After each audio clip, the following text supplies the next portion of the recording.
So hey everybody, it's Karyn Bryant for MMA H.E.A.T. I'm talking with Tyron Woodley, who of course is facing Robbie Lawler at UFC 201 for the UFC welterweight title. T-Wood, it's T-minus only a few days now. The biggest fight of your life, something you have wanted forever. How you feeling? Man, I feel pretty good. I had a great training camp. My weight's awesome. My mindset is, set on winning. I don't really have any other thing in my mind. I visualize this so many different ways, and I'm just excited, to be honest.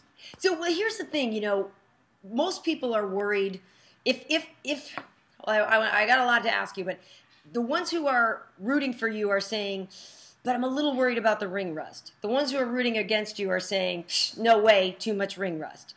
So how do you feel about the fact that it has been since January 2015 that you've been in the octagon?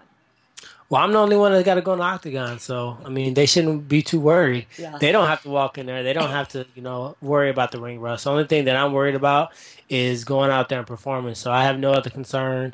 Dominic Cruz said this very well. He says what you do with the time away from fighting, that dictates if you have ring rust. If you've been studying like I've been studying, if you've been reading, if you've been, on FS1 breaking down these opponents, we broke down Robbie for several different fights, and then in addition to that, I've been training, and I've had a full training camp before this. Like, the fight is actually where you show what you've done in training camp, but it doesn't take away that you had a full training camp just because I wasn't able to, compete against Johnny Hendricks in October. It was a blessing in disguise. The things that I worked on would have probably been very similar to some of the things I was going to do against Robbie. He didn't get an opportunity to see me compete against a southpaw guy with power. So I'm coming in there as, the secret wonder. And I think part of it, too, is that the fight with Kelvin, I know we talked about this, and that was one where you said, I'm known for being explosive, I'm known for this, and I wanted to show people that I can go deeper and I can do these other kinds of fights. But I feel like maybe that's part of it, too, is that you had an opponent in Kelvin who didn't, not that he didn't give you the... He was scared of me. Yeah, I'm saying it wasn't. It didn't turn out to be the most dynamic fight because of the way the style matched up. So I feel like that's I actually enjoyed that fight. I watched it again, and what we planned on doing happened in that fight. He came in, we got a lot of emotion. I sniped him, and it wasn't the explosive bombs that you guys want to see. It's almost bad that I've even showed you guys I'm capable of doing that, because the fans expect you to be able to do that for 15, 30, 40 minutes straight without stopping. That's just not how the dynamic of a body works. So with that fight, I was agile. He was scared to come in. Every time he walked me down, the coach was like, no, don't go into that, because they watched this video that Roy McDonald's crew put out about what I do, and I lure people in to walking forward and get knocked out. So he was terrified to walk forward. I heard his coaches yelling that. So I had to snipe him. He come in with his hands down. I hit him with some vicious right hands, move it around, drop him down a couple of times. But just in general, I didn't see the fight as anticlimactic. I didn't see it as the fans saw it, because the fans, they want to see blood, they want to see cuts, they don't even want to see one person dominate somebody else. They want to see a teeter-tottering, brutal war of two people beating each other up, and they change in tide to tide. So unfortunately, I'm just not giving out those types of fights. Well, and I don't mean to disrespect you or Kelvin about that fight, but obviously you know what I meant by that. Yeah. And when you get in there with Robbie, though, I mean, that's the whole thing. That is why Robbie is beloved, is because of those wars. It's because of the style of fight that he puts on. And so far what we've seen is that you pretty much can't beat Robbie at a Robbie fight. So when you have to approach, well, okay. Or can you? I mean, that's the thing. Part of me thinks, you have to go in there with a technical approach, in the way that people like to say that Wonderboy, who, by the way, I don't know if you know this, will be in the studio with us this weekend. So that'll be interesting to get Wonderboy's take on your fight. But some people think Wonderboy has what it takes to beat Robbie, because if he can tag him and point fight and tag him in all these little places and beat Robbie at a game where he doesn't have to engage with Robbie. And I'm curious what your approach is, because a technical approach sounds smart, but I don't know if Robbie lets anybody get away with that. Well, number one, Robbie can't let anything. I'm my own fighter, I'm my own person. So you can't let the person that's faster, more explosive, and more skilled. You can't dictate what I'm going to do. So I can fight this fight any way I want. I can actually fight this fight in the pocket. I have the power to match power and blows to match blows. I have the boxing skills and the experience of being with professional boxers that know how to fight on the inside, know how to move, know how to angle. And Of course, Wonder Woman is going to have a lot of stuff to say because he's just been around the sport for a very fingernail length as far as at this high level. Yeah. And he's been doing a great job. But if I fight that fight, if I come in and I point and I pick and I come in and out, I'm going to be getting all type of internet smashing. But he can fight that style of a fight like he did against Roy McDonald, like he does against most guys. Guys that get frustrated with that style, he does a great job of getting them out of there. He is vicious. He's hard to take down, and he'll clean you up against the cage. He does match up well with Robbie, and after I beat Robbie, they'll have a perfect opportunity to fight each other.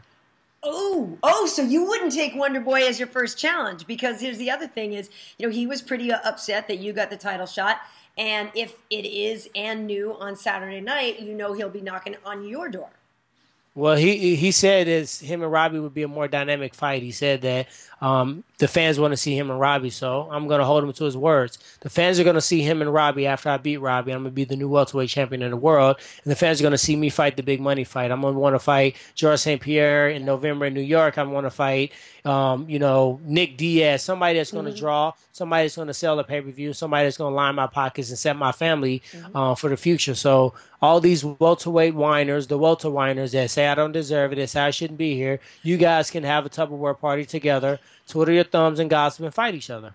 The thing is, Tyron, I feel like, I've known you for a long time, and I feel like I defend you to a lot of people. Like, I feel like I'm like, no, you guys, you don't quite understand why Tyron this, that, and the other thing. And you talked about the internet. You talk about the Welter-Whiners. Do you feel that in a way you're a little bit of an odd man out with fans? Do you feel that you're a little bit different than some of the other fighters? Or I know obviously you have your own supporters, but do you sense that? No, not for real. Okay, I feel like I'm the opposite. From my feed, maybe they're sending all the negative stuff to you, but from my feed, it's the opposite. I'm getting people. They love the Camp Champ. If you guys haven't seen it, check it out. I got a series on YouTube where I'm giving my filter, my footage of what you guys should see, the sacrifices it took to get to this point, all the way up until I'm wearing gold around my waist. So you can check those out. I have those links on Twitter and also on my Instagram, so people can check out what it took for me to get there. What I feel like the discrepancy with me and other fighters is I'm not the fighter that say I'll fight anybody, anytime, anyway, anywhere, on any notice. Those people are with the fans now. Oh, I love this guy. I love Cowboy. He'll fight anybody. I love this person. It's only been one fighter in the history of MMA that's worked out for, and that was Michael Bisping. Yeah. Didn't work out for Donald Cerrone. Donald Cerrone had over 20-something fights in the UFC before he actually got his UFC title shot against RDA, which he came up short. Michael Bisping had, I think he has 19 victories alone in the UFC, not even including how many fights he's had. Right. Now, granted, he seized the moment. He took this fight on short notice. Now he's a middleweight champion of the world. Yeah. The risk match reward. But if you're looking at stats, that has not worked out for very many fighters. And then you want to fight your fights that are the most risky for the most amount of money, and for why not do it for gold? So with 7 fights in the UFC, I'm fighting for a UFC welterweight championship of the world. I don't expect the guys on the roster to like that. I don't expect them to like that I make more money than them. I don't expect them to like that I'm going to take this further than do, and I'm going to walk away from the sport with a handful of money, with a smile on my face, and I'm going to have different careers that I can branch right into with a pretty face. So, they just don't appreciate it, and I don't expect them to. No. Well, I get it, but it sounds already then that you have an exit strategy. So, if you get the title, how long would you want to stay? How many times would you want to defend it? Or would it just be the super fights? Well, my goal for myself is to win the welterweight championship of the world. That's my first goal in this sport that I've ever had. Not to make it to the UFC, not to win a certain amount of fights before taking a loss. It's always been to be the UFC champion.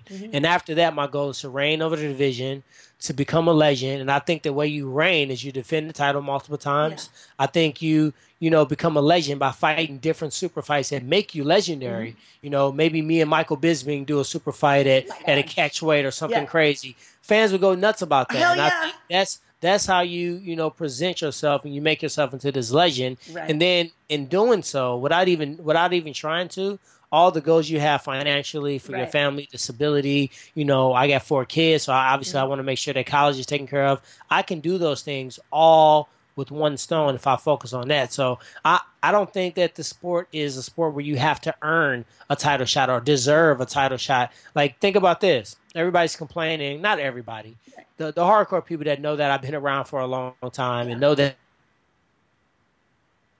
Carlos Condit was off for 14 months due to an injury he incurred after fighting me, came back, fought number 12, jumped me and Johnny, who both beat him, and we were supposed to fight each other. No one complained about that. But now, a person that was ready to fight in October, the individual did make weight. I never was offered to reschedule that fight. That's what people don't. I wasn't waiting. Now, I would love to take the thug life moment and say, hey, I'm sitting here and ain't nobody going to make me fight, freeze. Black and white, thug life. Yeah. I would love to take that, but that's not how it went down. Right. I wasn't offered the fight. Joe Silva thought, because of an article that was put out, that I said I was not going to fight. I was waiting on a title shot. Right. When actually what I said was, if I had the choice, she didn't know that I had, then I would wait. Who wouldn't? Right. So we figured out those miscommunications and those presumptions, and that's why I'm fighting for the world title. And when I win, no person that said I didn't deserve it, no person that said I shouldn't be fighting for somebody else is going to apologize to me. No one's going to formally say, Tyron, I said you're just going to get knocked out by Robbie. I'm sorry, man. You proved me wrong. Nobody's going to do that. So why would I apologize for being in this position 5 days away from bringing home gold?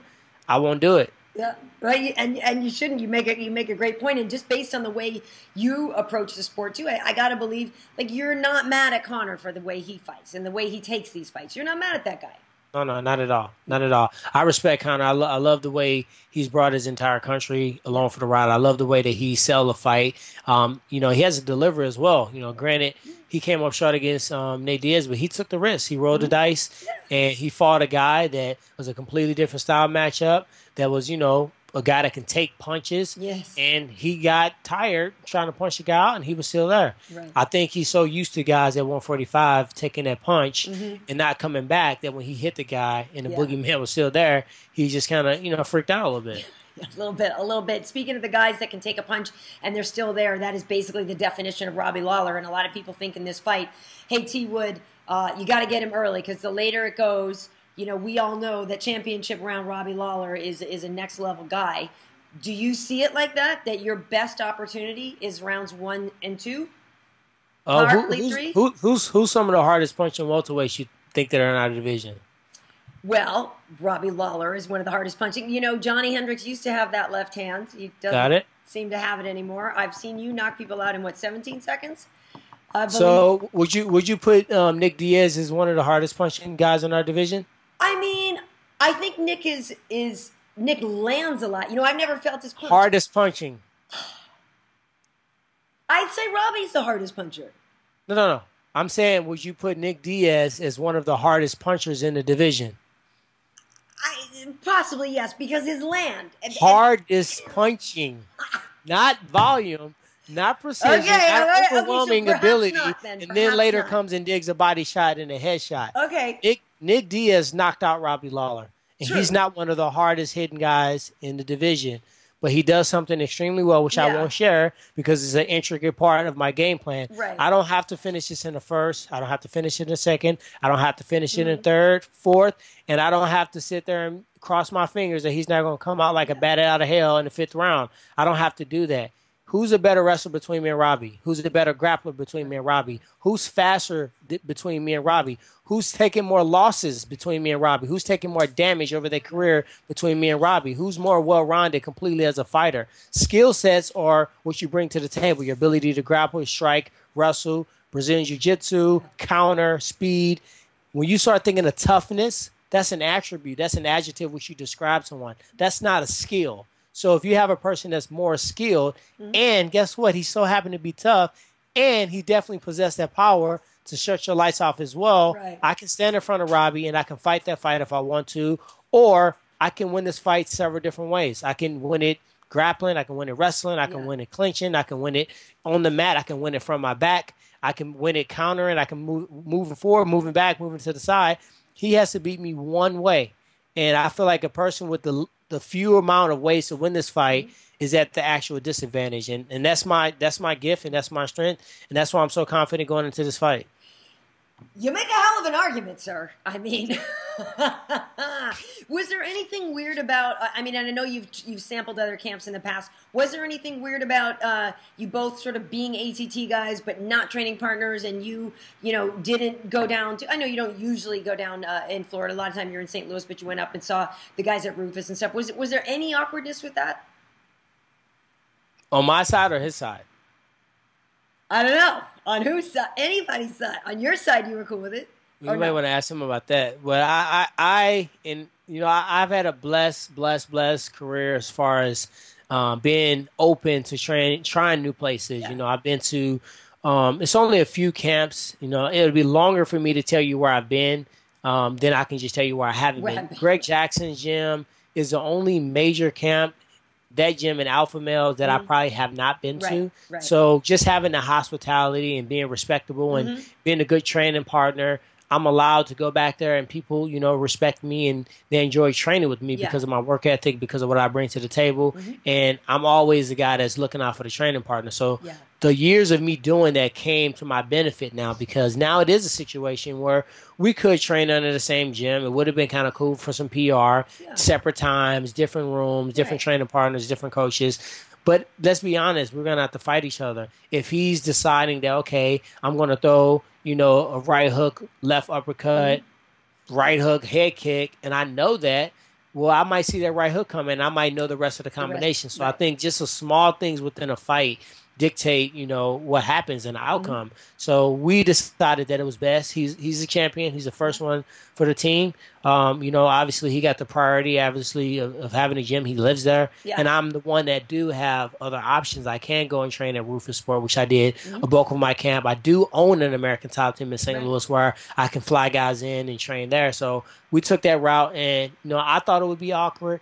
I thought Robbie was just this guy that would just fight anybody. He didn't care. I thought I was going to be the one that was completely been out of shape. But as the fight got signed, I'm going to be honest with you, I haven't had a nervous bubble in my stomach yet. I haven't really felt awkward. I haven't felt displaced about it. And it's the world title, man. What am I supposed to do? Not fight this guy because, he represents American Top Team? Anybody who says, I wouldn't do that, you're not in that situation. Yeah. So, of course, you can say what you wouldn't do because you're not there, you know? Yeah. I think most people in that situation would take the opportunity. For sure. I think it's just an easy thing to say. Lastly, I want to talk to you. They keep running Straight Outta Compton all the time on cable. It's so great. Have you been doing any more of that? I know this is obviously something you've been so focused on. Have you lined anything up for afterwards? Any more acting? Yeah, I got a couple movies right afterwards. Actually, one group wants me to stay in Atlanta because they're filming there. Yeah. For me to just bring my stunt bag and just hang out there. So I got actually 3 or 4 films that they want me to work on. I just did a deal with a holding company in Dubai. They want me to make some appearances in Dubai and Manila and some other places. And then I'll be back out at Fox pretty soon as well. So my schedule is probably booked up for the next couple of months. And I'm assuming that after I'm the world champion that, I'm going to get a couple more requests. But even right before I called you, some guys called me about scheduling, height, the way I look, for movies. So we should be seeing me in a lot more movies, and maybe some supporting roles instead of just that guy that's just kind of there looking around. It's good though. We look for you every time. We're like, what's up? It's such a great movie. But so you said you'd be ready to defend at Madison Square Garden, huh? For sure. I mean, I can't say what I plan on because I don't want to give away too much stuff. But that's not too far away. No, it isn't. It isn't. Well, listen, thank you so much for taking the time. It's funny because I'm on vacation still. You saw the family. I mean, you met them all before, and I was like, oh no! I was like, I haven't talked to Tyron yet, and we got all jammed up before. I was like, I gotta do this. So thank you for taking. And I know you're gonna be watching this because Robbie's your boy. I'm your boy. You're gonna be super nervous bite your finger. Just don't watch it. But and then I'll text you after the fight, and I'll text you a picture of the belt. And then you know I'm okay. This. Okay, so I have been a Lawler fan for a very long time. I think he's amazing. But you know this, that one of the first interviews with you, I forget, our first interview was like 2009 or 2010. It's in a park. I've talked to you, yes, in the park. I have talked to you when you're standing next to Coker with a I Got Next shirt on. I've talked to you when you're over here. I talked to you before you fought Jay Haran. I fought to you before. So that's the whole thing. That's what I'm saying. I have a lot invested in you, Tyron. Yeah. I expect big things, and that was honestly no like ego stroke or anything. But that is something that I knew from the day that I met you. That you had an incredible work ethic and that you were a very focused person. And, obviously we see people come in and out of this sport and reach some levels of success. But I honestly swear, hand to God, no doubt that you would make it to where you are now. I absolutely believed you would. So I appreciate it. I was just giving you some crap, but I appreciate it. I know you were. Thanks for the kind words. And, 5 days from now, UFC 201, July 30th in Atlanta, Georgia, I will make these dreams come true. And the reign shall begin. All right. Best of luck to you, Tyron. Thanks for taking the time today. All right. Thank you.